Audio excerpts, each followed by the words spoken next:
다음 내용은 이제 대장동 일당 중에 한 명이 남욱 변호사입니다. 이게 그 검찰이 얘기하는 범죄 수익이 1,000억이 넘는데 여기에 대해서 추징 보전을 해왔습니다. 그런데 추징 보전을 해제해달라고 요구하면서 좀 논란이 되고 있거든요. 먼저 영상 한번 보겠습니다. 추징금 1,000억 원대 지금 구형했는데 혹시 그대로 선고나면 내실 돈은 있는지. 일부 한 2천억 정도는 이미 물수 보존이 돼 있습니다. 그리고 이미 이 사건의 피해자라고 규정되어 있는 성남도시공사에서는 민사소송을 제기하고 있거든요. 그렇기 때문에 일부 언론에서 7천억을 갖다 받지 못했다, 못하게 만들었다고 전혀 사실과 다른 겁니다. 이거 받을 수 없는 게 아닙니다. 이미 민사소송이 돼 있기 때문에 공소유지 잘해갖고 항소심에서 이게 물론 물수 추징 판결이 안 됐다고 하더라도 그 범위가 명확히 확정된다고 하면 민사소송에서 아니 그게 확정이 안 된다고 하더라도 민사소송에서 관련들을 입증 제도를 하게 되면 좀 받을 수 있는 겁니다. 남욱 변호사가 받은 추징금이 한 1,000억이 넘는데 지금 정성훈 법무장관은 다 추징할 수 있다라고 얘기를 하고 있지만 이런 움직임이 있습니다. 추징 보전, 이 재산에 대해 추징 보전을 하고 있는데 해제를 하지 않으면 국가 배상을 청구하겠다고 지금 밝히고 있습니다. 그래서 부동산 자산이 굉장히 많아요. 이거에 대해서 가압류 해제 요청을 지금 하고 있다는 얘기입니다. 이게 최 의원님, 이게 그러면 이 남욱 변호사 측에서는 이게 항소를 포기하면서 추징할 근거가 사라졌다고 보니까 이거를 공식적으로 요구하는 거 아닌가요? 그러니까 뭐 검찰이 추징 보전을 2,070억을 했는데 이번 1심 판결에서 428억만 추징금으로 예. 판결이 났으니까 나머지 한 1,600억은 검찰이 추징 보전을 할 근거가 사라져 버렸죠. 왜냐하면 검찰이 항소를 하지 않았으니까요. 그럼 이술재판부의 판결이 맞다고 인정을 해버렸으니까. 그러니까 추징 보전할 근거가 사라졌기 때문에 남욱 변호사도 추징금 0원을 선고받았으니 아이 그럼 나는 그 내 돈 찾아가야 저도. 되겠네요. 네. 이렇게 나온 것이죠. 그런데 뭐 이것이 뭐 검찰이 추징 보전을 해제해 줄지 모르겠습니다. 뭐 이게 그렇죠. 검찰 법원 마음이니까. 판단을 기다려봐야 예, 되는 검찰 거죠. 마음인데 예. 이 앞에 전례가 없다고 그래요. 그래서 이것을 어떻게 할지 모르겠는데 뭐 사회적으로 굉장히 비난 여론이 강해서 추징 보전을 해제할 가능성이 별로 없지만 예. 법적으로는 남욱 변호사의 입장이 굉장히 강해졌어요. 왜냐하면은 검찰이 항소 포기를 했으니까 그렇기 때문에 이 부분에 대해서 앞으로 다툴 여지가 굉장히 많이 생겼는데 그러니까 어찌됐든 결과적으로 보면 이 항소 포기가 너무 많은 후폭풍을 부르는 것이죠. 예. 이게 형사사법 체계가 존재하는 이유는 범죄는 결코 성공할 수 없다는 교훈을 주는 것이잖아요. 그러니까 결국에는 너희들 이렇게 부당하게 번 돈은 모두 뺏겨. 예. 이렇게 교훈을 줘야 되는데 그 교훈을 항소 포기로 인해서 교훈을 못 주게 됐다는 겁니다. 예. 그러니까 이게 우리나라 대한민국의 형사사법 체계가 굉장히 흔들려졌고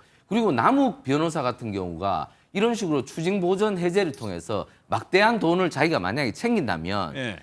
우리나라 형사사법 체계가 범죄자들에게 또 하나의 교훈을 주는 것이죠. 아, 새로운 범죄를 모의할 밑전을 또 범죄자들에게 제공할 여지를 준 것이죠.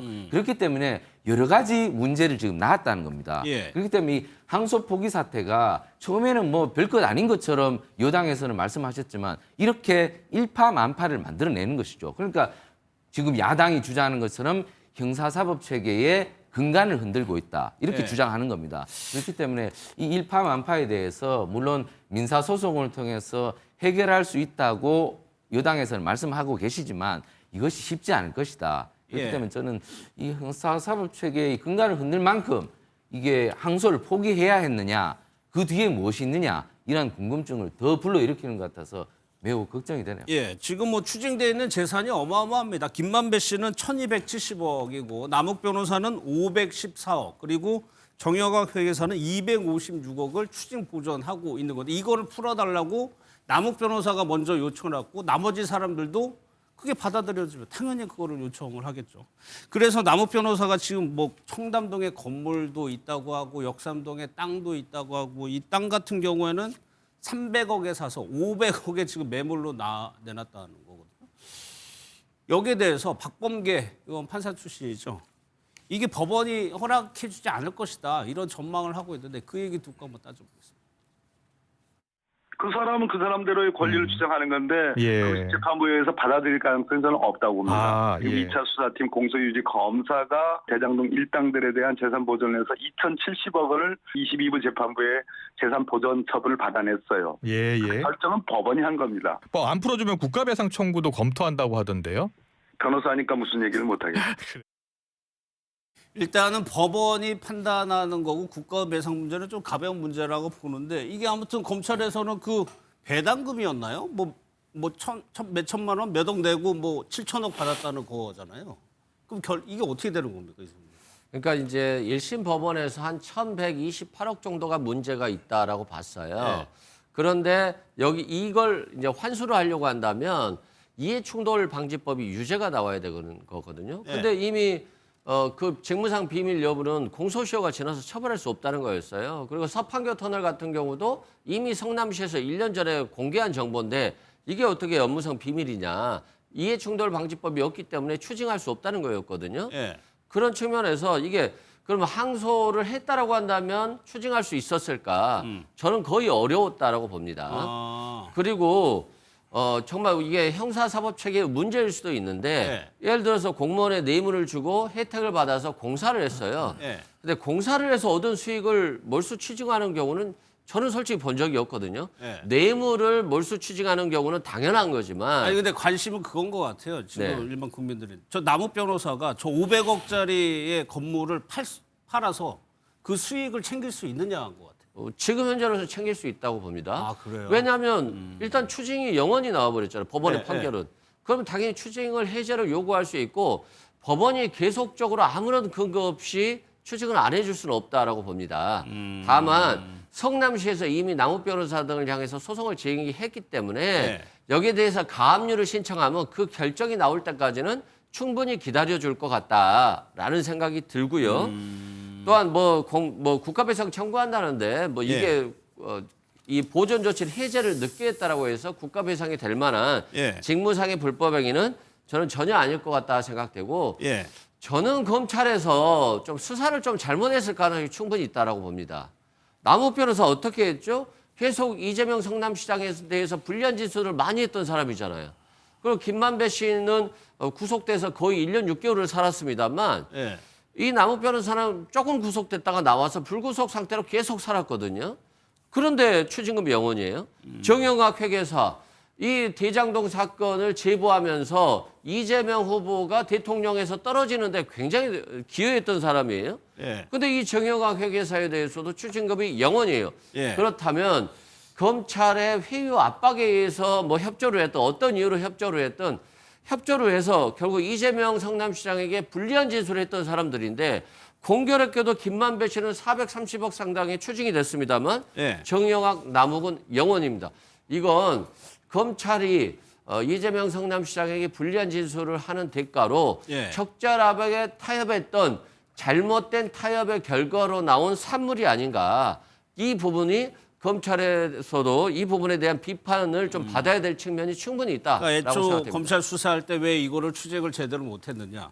그런데 이수근 부위원장 변호사 하시니까 지금 이 시나리오 물론 박범계 의원은 안 될 거라고 얘기를 했지만 그러면 이게 참 우리나라를 들썩이게 한 초유의 사건이었죠. 수익률이 2,253배의 수익률을 올린 사업인데 이 금액을 어떻게 보면 이 사람들이 찾아갈 수 있는 길이 열린긴 한 거네요. 그렇죠. 일단 수익률과 관련해서는 조금 편차가 있습니다. 왜냐하면 네. 일단 남욱 변호사가 8천만 원대를 투자해서 1,100억 원을 가져갔으니까 대략 한 1,100% 된다. 그러니까 김만배의 이름 만배보다는 미치지 못하는 건 사실인데 1,000배 넘는 수익률을 가져간 건 사실이죠. 예. 그런데 지금 남욱 변호사가 자신의 재산을 찾아갈 수 있도록 청구하겠다라고 하잖아요. 국민 정서상으로는 이건 완전히 적반하장입니다. 아니 범죄로 수익 그렇게 많이 내놓고 그 돈 일단 항소 포기되자마자 찾아가겠다. 뭐 그 전에 신청했다고는 하지만 찾아가겠다고 한다면 어느 국민이 이걸 동조할 수 있겠습니까? 적반하장인데 실제로 지금 법적으로 진행되는 것은 이제 완전한 내 돈 내산이 된 거예요. 내가 번 돈으로 내가 산 건물이고 부동산이니 내가 찾아가겠다라고 하는 거죠. 그 근거를 마련해 준 게 무엇이냐? 이번에 있었던 항소 포기입니다.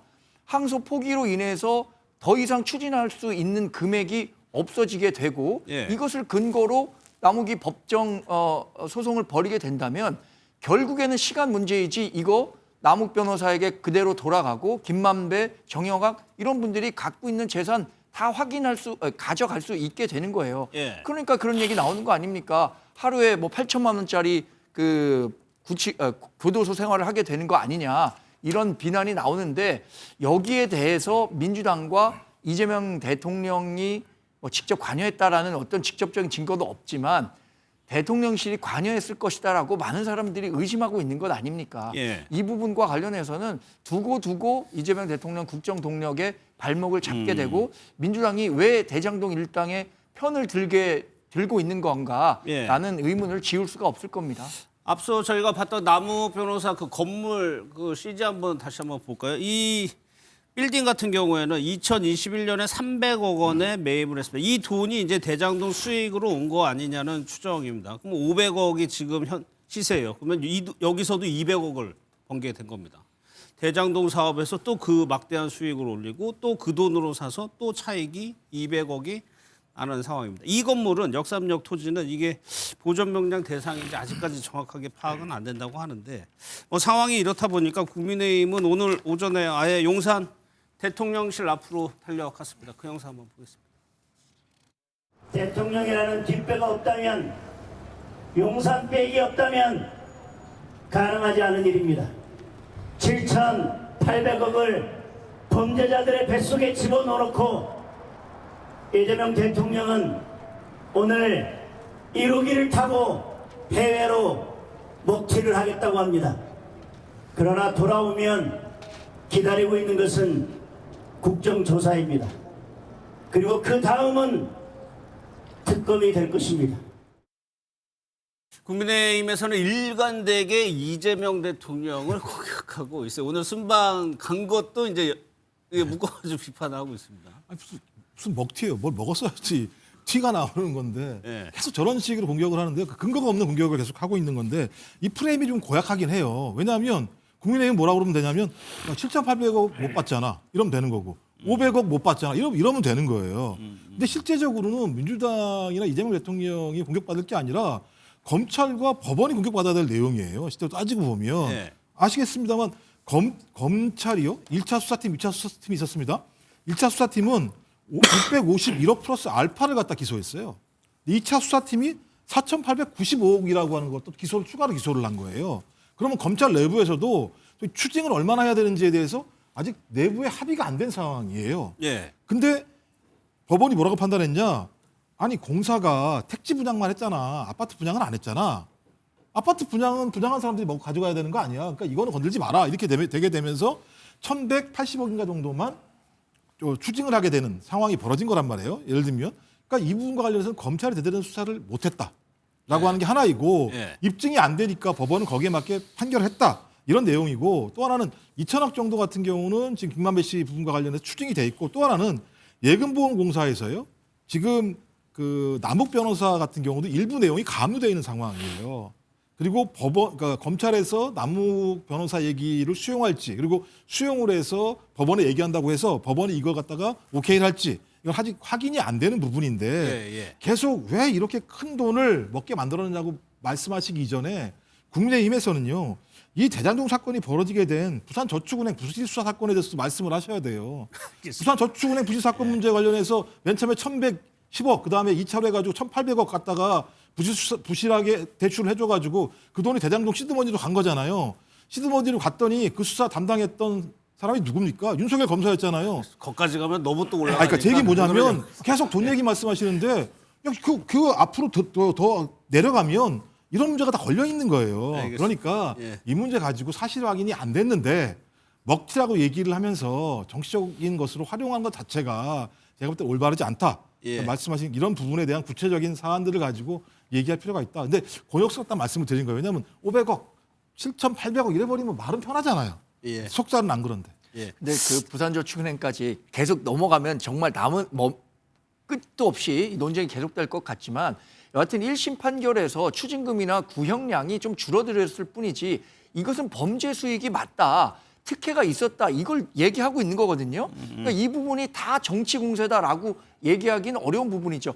다만 이재명 대통령이 그러면 실제로 얼마나 많은 돈을 받았냐 이건 규명되지 않았죠. 네. 그래서 이재명 대통령 지금 재판 받아야 하는데 대통령이기 때문에 받지 않고 있는 거니까 이 부분이 완전한 뭐 정치 공세였기 때문에 그 수사 기소부터 잘못됐다 이렇게 판단하기는 무리라는 말씀입니다.